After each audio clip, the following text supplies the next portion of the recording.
코로나19가 발병한 지 6개월째 접어들고 있습니다. 현 상황을 잘 극복해 나가는 한편 코로나19 이후를 준비하기 위한 각계의 움직임이 활발한데요. 과학기술 분야에서는 코로나19 대응 전략을 어떻게 준비하고 있는지 알아보겠습니다. 한국과학기술기획평가원 김상선 원장과 함께합니다. 어서 오세요. 안녕하세요. 네. 벌써 6월인데 코로나19 때문인지 올해는 정말 빠르게 지나가고 있는 것 같습니다. 네, 지금 코로나19가 좀처럼 진정되지 않아서 걱정들이 많은데 원장님께서는 현재 코로나19가 어떤 상황이고 또 앞으로 어떻게 진행될 거라고 보고 계신지요? 앞에 뉴스에서 보신 것처럼 작년 12월 달에 시작한 그 코로나19 팬데믹이 멈출 줄 모르고 세계로 확산되고 있습니다. 예. 그래서 최근 통계에 따르면 벌써 전 세계 확진자가 700만이 넘었고 안타깝게도 사망자가 벌써 40만이 넘고 이렇게 돼 있습니다. 다행히 우리나라는 초기에 정부, 민간 또 그 간호 의료진들의 헌신적인 노력 덕분에 잘 극복을 해서 현재까지는 세계적으로 아주 모범 사례가 되고 있는 것 같습니다. 예. 다시 한번 그 우리 헌신적인 의료진들의 노고에 대해서 정말 감사드리겠습니다. 네. 문제는 이제 지금 이 코로나19 팬데믹이 언제 끝날지 아무도 지금 예측을 잘 못한다는 겁니다. 그렇죠. 또 뭐 일부 보도에 나왔지만은 금년 가을에 어쩌면은 독감 시즌하고 겹쳐가지고 다시 지금보다 훨씬 더 심각할 수도 있다 이렇게 우려하는 분들도 있는 것 같습니다. 그렇기 때문에 지금 코로나19 팬데믹을 잘 대응하는 건 물론이고 그 포스트 팬데믹 어떻게 근본적인 전략이 뭔지 준비를 잘 해야 될 것 같습니다. 예. 네. 말씀하신 것처럼 우리나라는 방역 성과를 인정받아서요. 세계보건기구 WHO 집행이사국으로 선정되는가 하면 세계 각국의 방역 노하우를 전수하고 있습니다. 자, 그럼에도 아직 코로나19 사태는 현재 진행형이고요. 또 포스트 코로나, 그러니까 코로나가 끝난 이후도 대비해야 한다 이런 말씀이신데요. 자, 그러면 포스트 코로나 시대를 대응하기 위해서 키스텝에서는 어떤 노력을 하고 있나요? 우리 사회에 뭐 어떤 분야에 없이 다 지금 그런 준비를 하고 있는 것 같습니다. 예. 과학기술계에서도 포스트 팬데믹 어떻게 준비할 것인지 대응을 하고 있는데요. 저희 키스텝에서도 지난 4월, 5월 이 두 달 동안 과학계 공동 긴급 대응 온라인 포럼들을 개최했는데요. 한 4번 정도 포럼을 개최하고 그 포스트 팬데믹에 대한 어떤 진단이라든가 유망 기술이라든가 이런 것들을 준비를 했고요.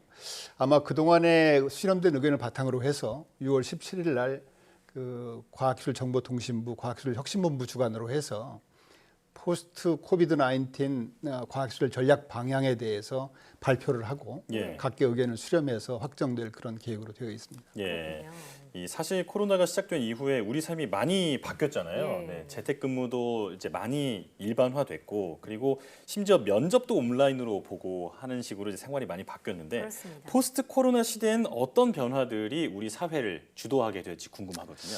이미 다들 그 경험들을 하시고 계시듯이 아마 바뀌지 않는 분야가 없다 이렇게 말씀드릴 수 있을 것 같습니다. 삶의 방식이라든가 라이프 스타일이라든가 교육, 의료, 물류, 교통, 문화 모든 면에서 변화가 있는 것 같습니다. 심지어는 온라인으로 장례 추모를 한다든가 또는 온라인으로 결혼 축하를 한다든가 저 영국에서는 온라인으로 국무회의를 열고요. 아마 영국 역사상 600년 만에 처음으로 온라인으로 국회를 열 정도로 그렇게 지금 변화를 보이고 있습니다. 그래서 일부에서는 코로나를 기점으로 해서 A씨와 B씨, 애프터 코로나와 비포 코로나로 구분해야 된다. 이럴 정도로 굉장히 큰 전환점이 되는 거죠. 그러니까 아마 이런 변화는 아마 다시 돌이킬 수 없다. 다시 그전으로 돌아갈 수 없다 할 정도로 근본적인 변화가 되고 있고요. 근데 이런 변화들을 그냥 단적으로 키워드가 뭐냐 이렇게 얘기를 하면은 두 가지로 저는 꼽고 싶습니다. 하나가 이제 비대면, 언택트라는 거고요. 또 연관되긴 합니다만은 디지털 전환, 그러니까 디지털 트랜스포메이션일 겁니다. 그러니까 거기에 따라서 이제 소셜 디스턴스, 사회적 거리는 점점 멀어지고 있죠. 그런데 반면에 디지털 디스턴스라고 하는 디지털 거리는 점점 가까워지고 더 다양하게 지금 엮이고 있는 그런 형편입니다. 아마 이런 변화는 앞으로도 더욱 가속화될 것으로 예상이 되고 있는데요. 그럼 이런 그 디지털 전환 이런 것들이 갑자기 생긴 것이냐? 그렇지는 않습니다. 4차 산업혁명에 따라서 어느 정도 진행이 되고 있던 건데 우리 사회의 그동안의 관성이라든가 이해관계자 간의 조정이 어렵기 때문에 더디가던 것을 코비드 19이 어떻게 보면 해결사, 예. 촉진자 역할을 했다고 볼 수도 있습니다. 그렇군요. 이런 측면에서 보면은 코로나19로 인한 어려움을 잘만 극복을 하면은 또 다른 기회가 될 수도 있다. 이렇게 말씀드릴 수가 있을 것 같습니다. 예. 네, 물론 지금도 그렇고요. 코로나19 사태로 인해서 정말 많은 산업이 어려움을 겪고 있지만 그렇습니다. 그래도 원격 수업이나 재택근무 등으로 비대면 산업이 활성화되는 등 4차 산업혁명이 다시 한번 주목을 받는 그런 계기가 되기도 했습니다. 자, 우리 사회가 이번 코로나19 팬데믹으로 깨달은 교훈이 있다면 무엇일까요? 그러니까 이번에 이제 코비드-19 팬데믹에 따라서 우리가 많은 그 비용과 시간을 투자했지 않습니까? 예. 그러니까 이것이 헛되지 않기 위해서는 이 코로나19 팬데믹으로부터 우리가 교훈을 얻고 거기에 따라서 적정한 대응 방안을 삼아서 또 다른 기회로 만들어야 된다고 봅니다. 예. 그래서 몇 가지 이제 교훈을 생각해 보니까요. 먼저 개인적으로는 사실 이 개인 위생 관리가 중요하다. 이걸 깨닫는 계기가 된 것 같아요. 예. 네, 맞습니다. 보통 뭐 겨울에 뭐 그 계절 변화할 때 한두 번 독감을 앓는다든가 그런 적이 있었는데 네. 금년에는 그냥 무사히 지나간 것 같아요. 그렇죠. 그래서 실제로 동네 병원에 이 안과 질환이라든가 감염증 질환 환자가 50% 이하가 줄었다는 거예요. 그러니까 그만큼 우리가 이 코비드 19이 아니었으면은 결코 느끼고 이렇게 실제로 실천하지 못하는 뭐 손 씻기라든가 거리두기라든가 마스크 쓰기라든가 기침 예절 이런 것들이 이번에 새롭게 얻게 됐다 이렇게 볼 수가 있고요. 그 다음에 이제 지구촌 차원에서 보면은 예. 근본적으로 인류가 지구를 얼마나 잘못 사용했는지 그 깨닫는 예. 귀중한 그 레슨을 주는 것 같습니다. 예. 그러니까 결국은 인간이 지구 자원을 너무 함부로 과오남용함에 따라서 기후 변화라든가 지구 온난화가 진행이 되면서 각종 그 재난재해 이런 것들이 지금 유발되고 있고요. 코로나19 팬데믹도 결국은 지구촌 어디엔가 존재하던 바이러스가 어떤 계기로 활동하게 된 결과다. 예. 이렇게 볼 수가 있는 것 같습니다. 전문가에 따르면 지구상에는 한 100만여 종의 바이러스가 존재한다는 거예요. 예. 그러니까 이 중에 1%만 활동을 해도 코비드19와 같은 것들이 한 10,000번 정도가 더 올 수 있다는 거죠. 그렇네요. 네. 그러니까 우리가 이번에 그 코비드19을 잘 극복을 한다고 해도 언제든지 다시 이런 그 더 강한 바이러스가 우리한테 다가올 수 있다. 예. 이런 어떤 깨달음을 얻는 계기가 되는 것 같습니다. 네. 사회적 거리두기나 개인 위생 강화로 인해서 말씀하신 것처럼 독감 환자도 줄었고요. 그렇죠. 또 세계 곳곳에 하늘이 참 깨끗해졌다고 하죠. 네네. 그런 얘기를 네네. 들으면요. 정말 우리 주변의 환경을 되돌아보는 계기가 되는 건 분명한 것 같습니다. 이 밖에 코로나19 사태가 우리 사회에 남긴 메시지가 있다면 또 무엇이 있을까요? 그다음에 이제 코로나19 문제를 겪으면서 느낀 점들이 지구촌 문제라는 것은 예. 어떤 특정한 한 나라만의 노력으로는 결코 극복할 수 없다. 네. 그러니까 지구촌 문제는 전 세계 각국이 긴밀하게 협조해야 된다. 이런 레슨도 하나 얻은 것 같고요.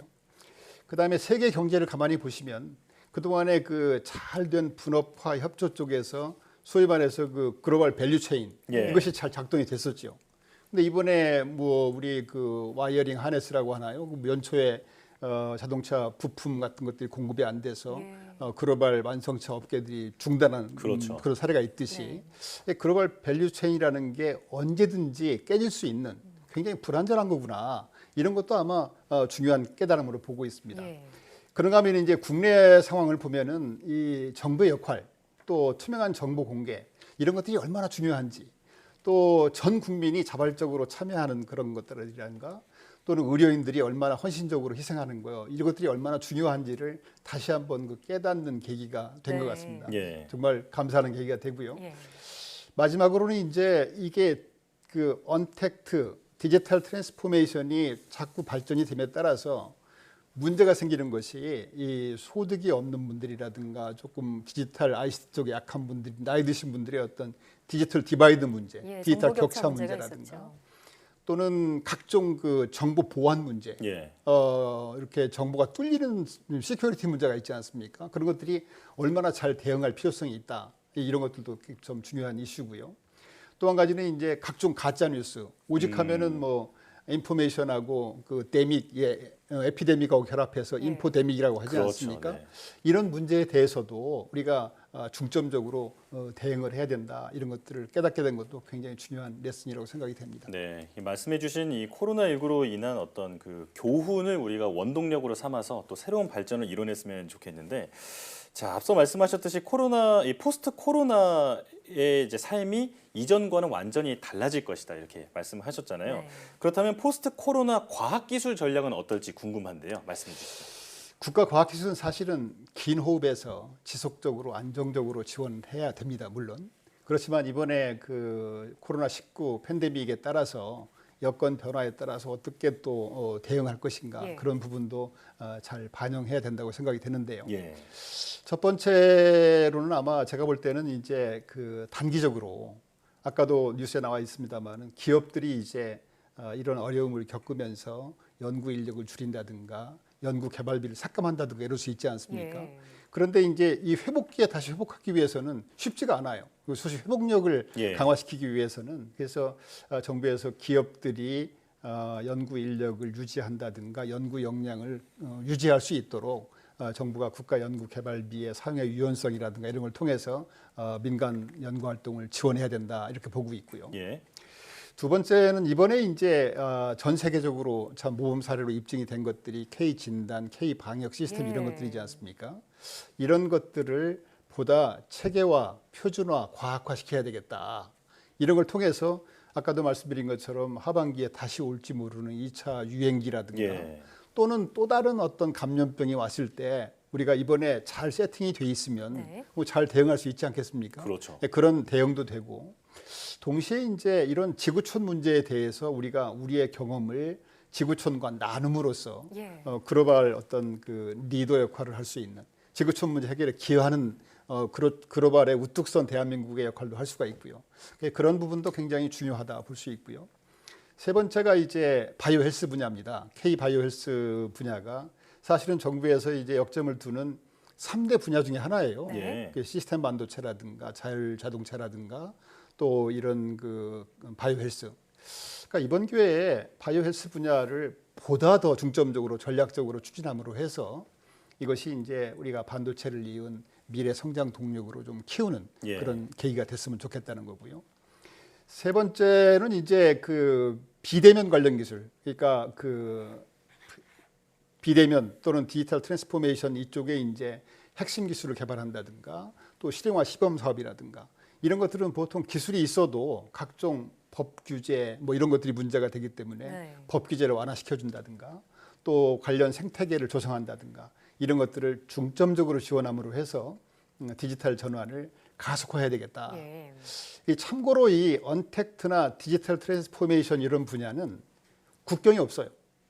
그러니까 예를 들어서 원격 교육이나 원격 진료 이런 부분들은 제대로 된 뭐 영어라든가 예. 또 제대로 된 컨텐츠를 개발하게 되면 순식간에 그냥 미국의 어느 집에 안방에 들어갈 수 있는 겁니다. 그렇죠. 그러니까 어찌 보면은 세계 속에 우뚝 설 수 있는 굉장히 좋은 분야예요. 더 큰 파급력을 가지게 될 수 있겠군요. 그렇습니다. 그래서 이런 새로운 분야이기 때문에 이 언택트나 디지털 트랜스포메이션은 우리가 이런 기회를 놓치지 말고 네. 중점적으로 육성을 해서 글로벌 리더로 갈 수 있는 기회로 삼아야 되겠다 이런 것들을 말씀드리고요.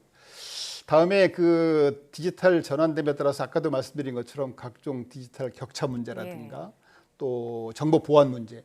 사실 정보 보안은 이제 데이터의 시대가 되니까 점점 정보 보안이 굉장히 중요해졌어요. 예. 그래서 IoT라든가 이런 거 보면 이제 다 연결이 되고 데이터 아닙니까? 핀테크니 뭐니 이런데 정보 보안이 잘못되면 큰 차질이 생기는 거죠. 그래서 이런 기회에 이제 정보 보안 문제라든가 네. 또 인포데믹 문제.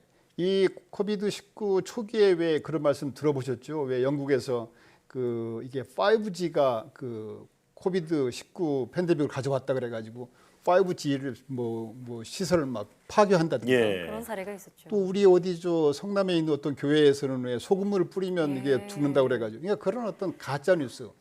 우리 사회가 이제 코비드19뿐 아니라 여러 측면에서 지금 가짜 뉴스가 큰 문제이기 때문에 그런 부분들에 대해서 적극 대응해야 되겠다. 그리고 네. 마지막으로는 아까 인류가 지구를 잘못 사용했다 이런 측면에서 예. 보면은 에너지나 자원, 환경 문제에 보다 신경을 써서 관련되는 기술 개발이라든가 지구촌 협력을 더 강화시켜 나가야겠다 그렇게 볼 수가 있겠습니다. 예. 네, 이렇게 포스트 코로나 시대를 대비하기 위한 6가지 전략 들어봤는데 네. 이런 대책을 차질 없이 추진하려면 예산 확보가 중요할 것 같습니다. 네. 짧게 한 말씀 제일 부탁드립니다. 중요하죠. 네. 예산 과학기술 투자는 미래를 위한 씨앗이기 때문에 저는 늘 차질 없이 준비를 해야 된다고 보는데요. 네. 다행히 저희가 정부에서 이제 내년도 지출 한도에 금년보다 좀 높게 책정이 돼 있고 해서 예. 금년에 지금 24조 2천억인데 아마 그거보다는 좀 능가할 것으로 보고 7천억 원 있습니다. 정도 증액한다 네. 이런 이슈가 그래서 있더라고요. 자문회의에서도 또 내년도 투자 전략에 그런 걸 반영했고 저희가 1997년에 IMF 때라든가 2008년에 그 리먼 금융위기 때도 예. 어려울 때일수록 나중에 회복력을 높이기 위해서 정부 R&D 투자를 강화시켜서 예. 정부와 사회를 촉진하고 또 유망산업 분야를 육성하는 어떤 계기가 된 적이 있습니다. 네. 그런 걸 반면교사로 삼아서 정부 투자를 늘려야 되고 또 과학계는 또 거기에 대해서 우수한 성과로 답을 내므로 해서 이 코비드19를 잘 극복하고 글로벌 강국으로 육성되어야 된다고 보고 있습니다. 예, 이 코로나19를 이겨내는 과정에서 그랬듯이 포스트 코로나 시대에도 우리나라의 저력을 확인할 수 있는 그런 계기가 됐으면 좋겠습니다. 네. 지금까지 한국과학기술기획평가원 김상선 원장과 함께했습니다. 오늘 말씀 잘 들었습니다. 고맙습니다. 감사합니다.